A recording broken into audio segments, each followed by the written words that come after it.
photos since yesterday I did a lot of like sunbreak and sunset type stuff. I figured using the moon to our advantage would be kind of nice. I think this is gorgeous right here. Here is an example of nighttime lighting. Use the moon to your advantage. Fusion's always fun to play with too. Fusion is when you get the source of light and kind of mute it a bit. So clouds, overcast naturally does it. You see how the light kind of just becomes softer, kind of instead of being harshly in one area, it's now blends in with the location. And I think if I color correct it a bit, yeah, like that looks pretty.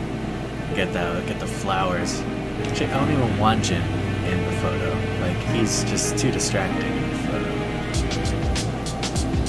Using light and shadow is the most important thing, I would say. I mean, you know, photography and videography, it's all light, right? So get the stamp of approval. That's cool. The shots I do like to attempt are these kind of close-ups of swords with backgrounds. Sometimes the game allows you to break it in a way that looks cool. As you upgrade your sword, you get different little charms at the end. And I think at the last upgrade, you get these skull ones. Unless he had the skull ones the entire time. I'm not sure.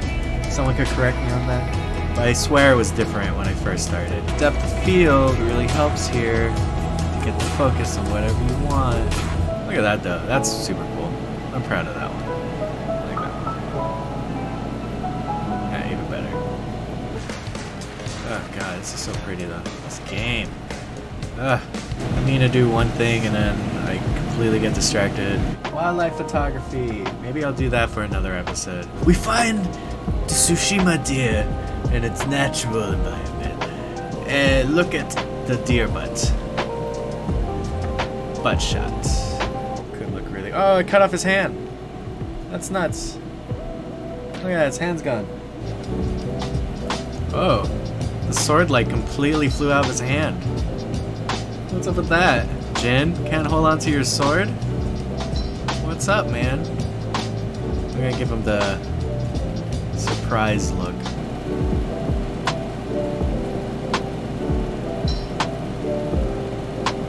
There you go. That's the look I want.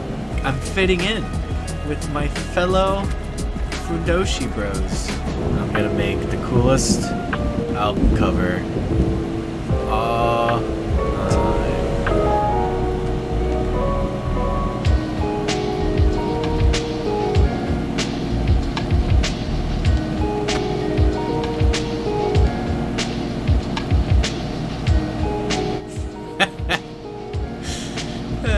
It's like in his face. That is a straight up, I'm gonna kick your ass and you can just nothing you can do about it. But sometimes vivid is just perfect. Just the perfect amount of saturation you want. You can't really see what's going on around him from this angle. So I think I'm going to just make the focus on him, which just looks cool.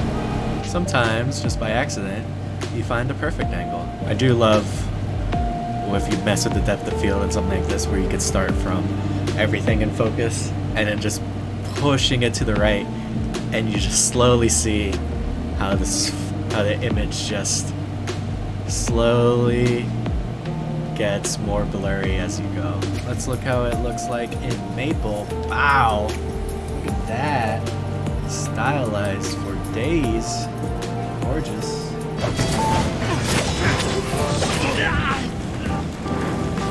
Let's play with fire. And now it is red all over.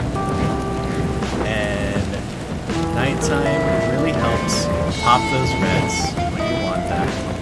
Look at that. I would be shitting my pants if some guy came out of nowhere with a flaming sword, caught my friend on fire, and yeah. When the time comes for a close-up, because you have the perfect lighting, get that close-up.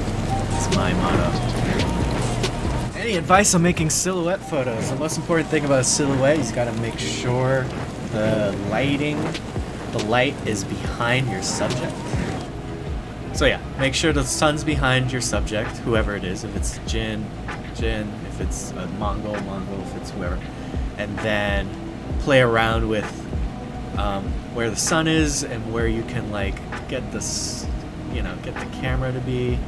Play with the time of day for sure. Move that sun to get it where you want.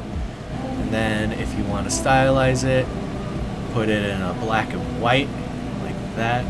Drop the exposure and bam. I'm going to seal this with the stamp of approval. If you're really interested in taking cool photos, experiment with just timing whenever you're, especially in the action sequences, when you pause it for the photo, because you get some really interesting looks. And I tried doing that a lot with my photos. I like telling stories, aka why I went into film, and I think that's one of the greatest tools in camera use, is telling a story with one frame or one, shot.